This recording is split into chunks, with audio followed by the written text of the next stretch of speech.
Hello multipliers, and welcome to the Plus Show, where we are people just like you. And today we are talking about TV. TV has been going through such an outstanding, amazing transformation over the past few years, and in the last several months we have seen a great escalation in how you can get your TV. Now, traditional media, you had your cable TV, you got it to your home, then we had the amazing transformation of Dish, which allowed you to get a lot more, and then now we're beginning to get more streaming TV where you don't have a box or anything else. And so between these, how do you decide what to do? Now, I can't comment on all these services. I haven't had the chance to use them, but what I can take is their core services, elaborate on how they work from there. And the ones that I have used, how I fared with them. The cable providers I've had, Dish Network Cable One was the local cable service where I grew up. Then we had also AT&T Uverse. I have had Sling TV, and I have had, as of right now, Directv Now. So with that said, what is the best option? We've seen so much transformation happening over the past several months, what you can get for your money. Now, Directv Now is the one I currently have, and it's the newest offering that's come out. Directv Now, I get 100 plus channels for $35 a month because they have an introductory special where they offer their kind of their best value package for their lowest package price. And if you get it before they expire this offer, you actually get locked in for that price, which is fantastic too. I actually got an Apple TV for free when we ordered it also. We paid 3 months in advance and they gave us an Apple TV, which was also fantastic. So we're pretty excited about that. Now, with it said, streaming TV has a few amazing things. First off, I can watch it anywhere I want. Now, granted, I will defer that with DirecTV, Dish, and a lot of other carriers, you can stream your TV also. And plus, you get DVR packages in there. I don't have a DVR, although most channels, it has video on demand up to 72 hours afterwards. And plus, I supplement that with Hulu and different things like that. But it allows you to watch it anywhere you want, and you can stream it there. It's very easy, very flexible, especially with the interface on the Apple TV. I will have to say that one of my biggest complaints with it, and it's better than when I first had Sling, is it is buggy in the sense of that sometimes the TV, there's buffering because it's coming over the internet. There's more things to go wrong. There's more things in the supply link that can mess up. With that said, it's been drastically less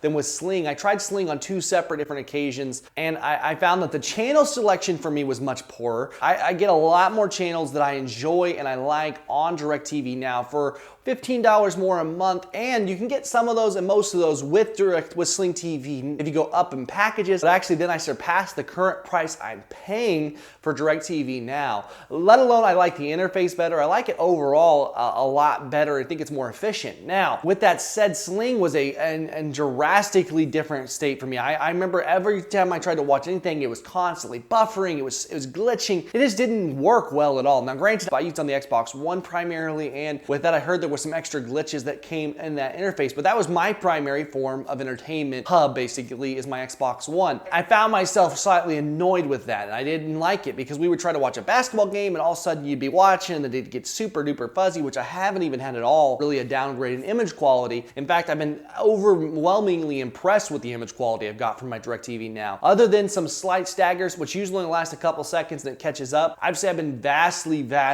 very much satisfied with my DirecTV Now.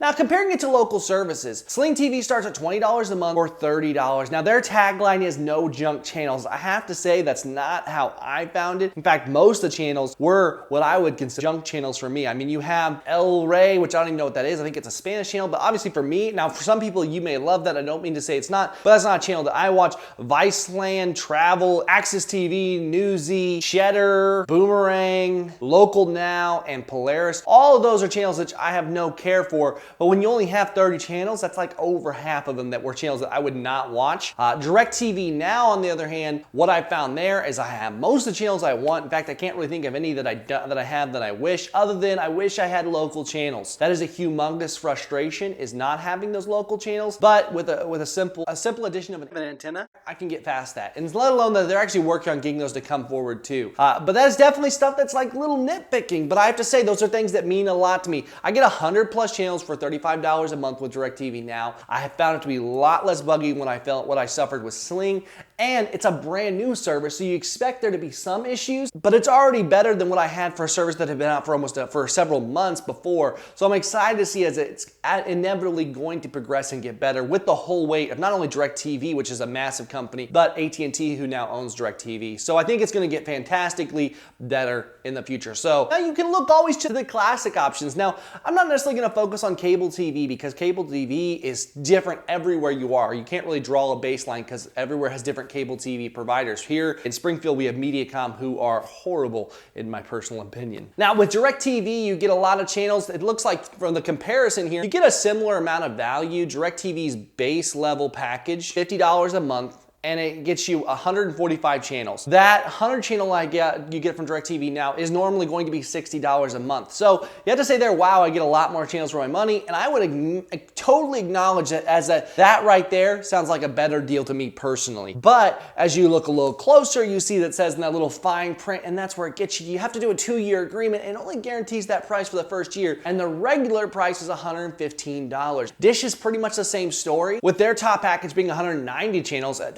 $54 a month. America's Top 120 Plus, basically is what they call it, at $54.99 per month, but it's also a 2-year agreement, and you're getting that price increase after a year. Dish and DirecTV both offer amazing technology. My dad has the Hopper where he can record, I don't know, umpteen thousand hours of TV. He's also got it to the point where he can put it on a hard drive and take it with him, and it creates its own Wi-Fi connection for devices when you don't have internet around. I mean, there's a lot of things it offers, but you're paying the penalty for that, which is a higher rate. Let alone, personally, I don't like being bound to contracts. I go to Cricket for my cell phone service. You know why? Because Cricket's non-contract, and I get AT&T service without paying the extra bump. I have this DirecTV right now because I got a special deal. They gave me a free Apple TV, which was really cool. I enjoy it, but it gives me the TV on my terms, and if I don't like it, I can cancel it. So I like that a lot, and not being bound by some contract, because if I get unhappy with the service and it has a steep decline, I can just walk away with no penalties on me at all. So I have to say, as of right now, looking at all the pieces together, what I understand, DirecTV is the great baseline. I think it's only going to progress. The buggy issues that bother me now, I think they're going to work out and get a lot better in the future. Price-wise, if you can lock in it now, I think you're locking in the best service in my mindset as it stands right now. But let me know in the comments down below, guys, which one you think.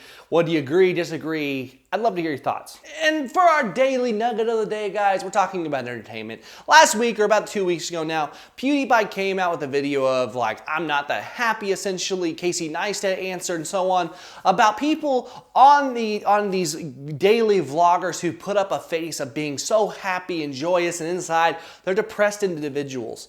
I think for some people this is a shock, other people it's not really, but I think what we're learning here is that these people who we put on a pedestal of fame are beginning to fall into the same pitfalls, endings that we saw from traditional media with celebrities who are constantly in and out of rehab and different things. And the reality of this is that joy does not come from the physical, and that it can be a temporary thing, whether that be money in your pocket or a house around you or people beside you. What really comes from joy and where it truly comes from is an inward peace, and that peace only comes from God. And I think that's a reality, and though these people don't acknowledge that as the need, they're beginning to be open about the fact that, hey, life isn't perfect. And obviously, if you come to a YouTube channel, you want to be put up for the day. You don't want to be brought down. And if every day was, I'm just so depressed and my problems, and everybody's like, hey, you've got millions of dollars and subscribers and fame and all this and cars, and you just don't need to complain. Life still has problems no matter your economic level, your social level, where you're at. There's always issues that arise from those things. So don't look just to the world to bring you joy. Look to God and ask yourself the question, truthfully, where does my joy come from? Well, that's the nugget for the day, guys, and I hope you enjoyed it. If you like this video, give us a thumbs up. Make sure you comment with which one's your favorite for your TV. Are you saying, I don't even care about it anymore, I'm just watching my Hulu and Netflix? I'd love to hear about it in the comments down below. And if you want to see more, make sure you hit that subscribe button right there. That way we know that you're going to get everything. Hit that bell button up there too, so you get alerted as soon as we upload something, so that way you don't miss out. And share this video to your friends so they get a chance to see and talk about, hey, which service should I really go with for my TV? Guys, thank you so much for watching. God bless, and I'll see you tomorrow.